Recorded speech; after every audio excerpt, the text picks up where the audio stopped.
So then the next question that's raised is, when is it helpful to send a child to experts outside the school, such as psychologists, educational psychologists, whoever?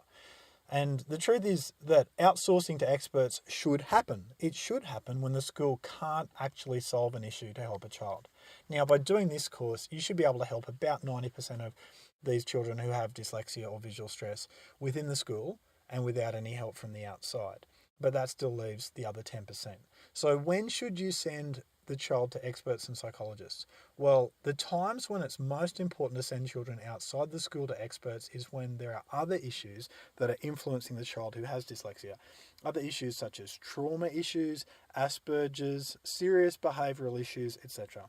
Another time then it's good to send children outside the school is when the school has tried for an extended period of time on strategies that really should have worked. And should have helped the child, but things just don't appear to be working. And that's when it's time to go, you know what? We tried what we knew, and now let's get a bit of extra help. Now, when should you not outsource the child? Well, it's when those criteria aren't there, okay? Apart from when there's serious issues, such as trauma or whatever, and apart from when you've tried things that just haven't worked for some unexplainable reason, apart from those times, then you want to try and work with the child within the school. Now, the benefits of sending children to experts outside of the school, what are they? Well, firstly, the school does not get held accountable or have to take responsibility for children who are not learning. Okay, now, to a school leader, that may be a benefit, but to you as a teacher or a parent, that's not really a benefit. That's just sort of a side issue. Another benefit of sending children to experts outside the school is that sometimes the school can get extra funding. Now, if you're using that funding to do activities with that child that are just perfect for what they need, great. Okay, that's a really good reason to send a child to an expert outside the school. Another reason is that if you send a child to a very competent, a very capable psychologist or expert, then that specialized knowledge can be very, very helpful, you know.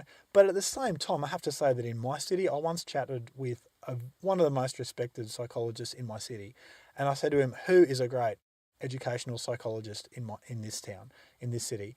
And you know what? He was scratching his head and he came back to me and said, "You know what? I can't think of one who's great. Try this one." So I guess what I'm saying is if you've got the right person, you're in a good spot. But don't just assume that just because someone's a psychologist that they're the right person. Make sure that they are actually dealing with things that are within their skill base and things that are within their sphere of capability. Now, what are the downsides or the problems of sending children and parents outside the school? Now, it's really important for you to know this because this is not something you just want to skip over in the course. You want to be able to justify to your school leadership why you're taking the approach you're taking. Okay? If they don't go along with what you're saying, that's okay. You've done your job. You've put forward your opinion, and you can have a clean conscience about that. But you want to know the why of why you want to try and work with kids within the school. So the first reason is, as soon as you step outside the school, send a child off to one of the experts or an educational psychologist, whoever, you're going to look at about $1,000 to $1,500 out of the family's budget. And for some families that might be bearable, but for most families that's an expense they didn't need, and it's a sizable chunk from their budget. Another reason to not be dealing with having to send them outside, but actually to deal with kids inside the school, is that it takes weeks to organise the paperwork. You know, there's paperwork for the parents, there's paperwork for the school. There's a lot of paperwork, and paperwork is not results. Paperwork is paperwork. Another reason is that children stay on waiting lists with experts and psychologists for up to 6 months. In fact, in my city, 6 months is quite common. And while the children are on a waiting list, the schools often do nothing in the meantime. Well, why would they do something, they think? Because it's in the hands of the experts, right? Well, if a child's sitting on a waiting list for 6 months, you know, how much of a child's life is wasted in that 6 months? As well as that, often kids who are doing the expert assessments, while they're doing that, they feel really stupid because those tests, they're tested in so many different ways, and they're tested against many different criteria and with so many different tests that really those tests are designed to find problems. And to do that, the child is going to experience failure, and in a big way. So imagine going and spending a whole day feeling disillusioned because you can't achieve anything on a whole series of tests. Well, you know, do you really want to put a child through that? You know, maybe if there's going to be a result, but if there's no great benefit to it, you want to try and avoid that.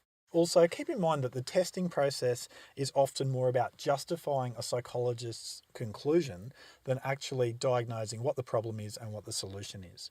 So, the testing process will create, say, a 10-page report, and most of that report is just analysing data, and it's basically reporting back data of test scores and things like that. Usually the recommendations are tucked away at the back of the report, and I often read reports that have just really been copied and pasted with a few numbers changed, and that really are not very personalised. I mean, they're a very standardised format because that suits the psychologist, but in terms of actually giving good information, good valuable feedback of what the next steps are to help the child get out of the challenging spot they're in, they're not actually that useful. So we're talking about a very involved big process for such a poor outcome, such an ineffective result.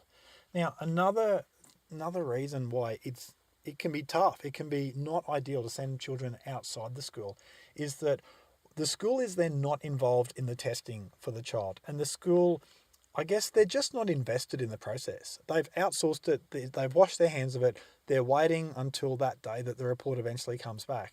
But because the school is not actively involved in the process, they don't tend to take the report as all the recommendations in the report, if there are any, they don't tend to take those recommendations too seriously because they weren't involved in the process. They've got no relationship with the people who were doing it, and they're not invested in it. So if you can deal with things inside the school, then the teachers are involved. They're invested in the process. They know that child's name, and they're determined to help that child get some results. Also, parents want to know what the diagnosis is for their child. But as well as that, they want to know what steps to take and what the next things are to do to get things back on track. See, whereas the experts are usually pretty focused on diagnosing and justifying their diagnosis, which is fair enough, it's good, it's what they're paid to do. The parents aren't actually that interested in the diagnosis or the reason why that diagnosis is happening. The parents actually just want to know, what are the solutions? What are the next steps? What do we do from here to have things get back on track? And that's the stuff that the psychologists or experts are not usually as focused on, and they're not usually as good at coming up with those steps as a pretty good teacher.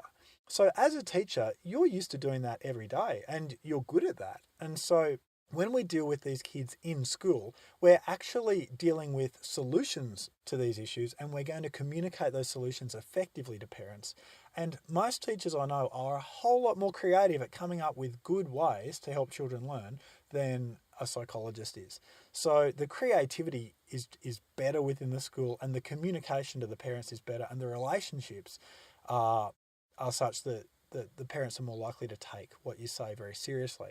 So that's sort of a bit of a balanced view of the positives and negatives of dealing with children in school and outside of school. I really tried hard to think of more benefits of sending children outside the school. I wanted to be a bit more balanced instead of ended up with a whole list of reasons why it's better to have good, competent people within the school dealing with children who are struggling. I guess it's sort of a bit unbalanced there because, in my opinion, it's much better to have good, competent, well-trained people within a school helping kids out.